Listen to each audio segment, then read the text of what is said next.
दिल्ली की कड़कड़ाती धूप से बचने के लिए आप इंडोर की जगह भी कुछ ढूंढना चाहोगे जहाँ पे आप इस गर्मी से बचने के लिए जा सकते हैं। और ऐसी एक जगह आज हमने खोज निकाली है आपके लिए। आज हम जाने वाले हैं doll museum, Shankar international doll museum, जिसका नियरेस्ट मेट्रो स्टेशन ITO पड़ता है।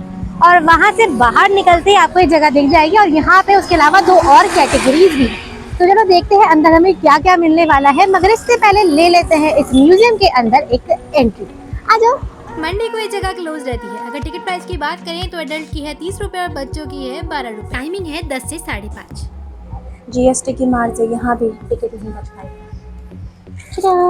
ये जगह मेरी बहन के बचपन से है, तो बहुत पुरानी है। और इसके बारे में कुछ पॉजिटिव और कुछ नेगेटिव रिव्यूज़ भी हैं। पॉजिटिव ये है कि यहाँ पे बहुत सारे डॉल्स हैं, नेगेटिव ये है कि यहाँ पे स्मेल आती है कभी कभी। तो अब हम भी देखते हैं कि हमारा रिव्यू कैसे होने वाला है। ये जगह 30 नवंबर 1965 में खुली थी और यहाँ पे आज के टाइम में 7000 से भी ज्यादा डॉल्स हैं, जो कि 85 कंट्रीज से लाई गई है। ये म्यूजियम वर्ल्ड का सबसे बड़ा कॉस्ट्यूम डॉल कलेक्शन का म्यूजियम है और यहाँ पे आज के टाइम में कुछ डॉल सेल्स के लिए भी दिखाई देती है। मगर सबकी शुरुआत हुई थी सिर्फ एक डॉल से। हंगेरियन एम्बेसडर द्वारा शंकर जी को एक डॉल मिली थी जो कि एक कॉस्ट्यूम डॉल थी और उससे वो इतना इम्प्रेस हो गए कि जिस भी कंट्री में उसके बाद वो गए वहाँ से वो डॉल्स लाया करते थे। और आज के टाइम पे कलेक्शन बहुत बढ़ के 7000 डॉल का हो गया है। एंटर करते हैं, वहाँ पे फोटोग्राफी अलाउड नहीं थी, बट कुछ क्लिप्स मैंने आपके लिए ली है। जो भी लोग इस म्यूजियम की बिना हिस्ट्री पता करे आते हैं वो अक्सर डॉल को देखने में वक्त जाया कर देते हैं। मगर यहाँ पे जो मेन चीज़ है जो देखने लायक है वो है इन डॉल्स के कपड़े, जो कि इनके ट्रेडिशन, इनके कल्चर को दिखाते हैं। जैसे कि रोमानिया की डॉल्स है और इनका जो ड्रेसिंग स्टाइल है वो बहुत अलग है। कुछ आपको कॉमिकल लगेंगी, कुछ क्रीपी सी, बट यही जो कल्चर है वो वक्त के साथ चेंज हुआ है डॉल्स को बनाने का या कपड़े पहनने का। थोड़ा आगे चलती में दांडी मार्च को रिकैप कराती हुई ये डॉल्स दिखाई दी और इसके बाद ये कल्चर को रिप्रेजेंट करती एक तरह का शायद ही लड़ाई वाला सीन है जिसे डॉल्स के जरिए दिखाया गया है। इसके बाद हमें दिखाई दी इंडोनेशिया की डॉल्स और इसमें बेस्ट पार्ट पता है क्या था?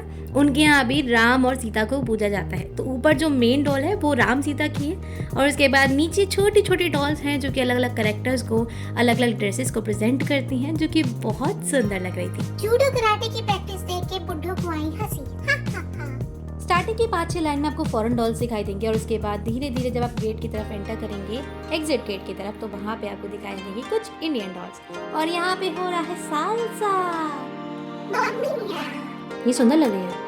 इसके बाद यहाँ पे कुछ खुश नुमा कपल जो कि बहुत खुश हैं, जो कि उनकी खुशी हमें देखी नहीं जा रही है, पर फिर भी यार वो खुश हैं और हम उन्हें देख के बिल्कुल खुश नहीं है, जो कि रोमानिया के हैं। ये चुड़ैल आसमान से उड़ती हुई सबके ऊपर नजर डाल रही थी, मगर फिर भी वो स्विट्जरलैंड पहुंच गई। बुढ़िया को नींद आई तो बुढ़िया कोने में सो गई, पास वाली इसकी चौकीदारी करने के लिए। वो उनका बेटा है, वो उनकी बहू और ये उनके खानदान के लोग जो कि इंतजार कर रहे हैं कि बुढ़िया कब मरेगी। कुछ छोटे बच्चे भी इसमें शामिल हैं। और ये है हमारी यूगोस्लाविया की डॉल्स, जिनका ड्रेसिंग स्टाइल मुझे बहुत इंप्रेसिव लगा।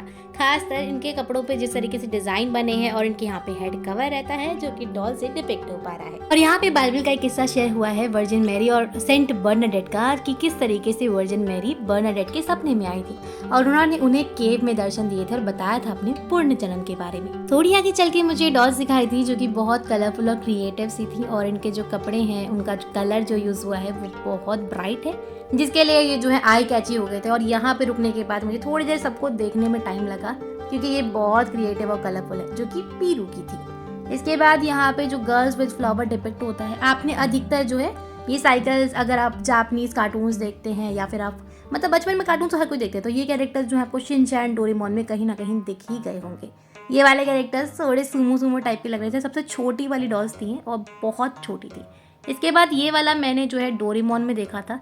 उनकी मम्मी जो थी, डोरेमोन की मम्मी, ऐसे डॉल्स का फेस्टिवल सेलिब्रेट करती थी जिसमें राजा रानी को बिठाया जाता था और कुछ चीज़ें वैसे ही रिलेट हुई हैं। मगर ये वाला सेक्शन जो था ना, जो जापानीज़ का था, वो सबसे ज़्यादा सुंदर और सबसे ज़्यादा क्रिएटिव था। अधिकतर जापानीज़ चीज़ अच्छी होती है ना।